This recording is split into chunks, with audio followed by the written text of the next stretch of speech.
When you're registered as a doctor, you enter into a doctor module. The first thing you see is the option to look at a patient. You can only look at a patient if he's granted you permission.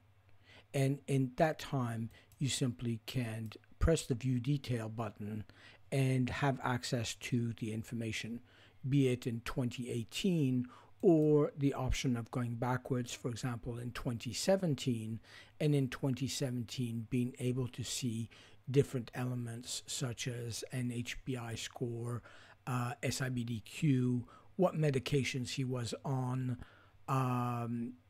maybe the major surgeries, EIM, basically a quick overview of your patient. What you can as well do with this module is to be able to send him different forms. And this very simply by pressing the Send Form to Patient, which permits you to send him an HBI form, immunizations, etc., simply by entering his name, last name, email address, submit it, and send.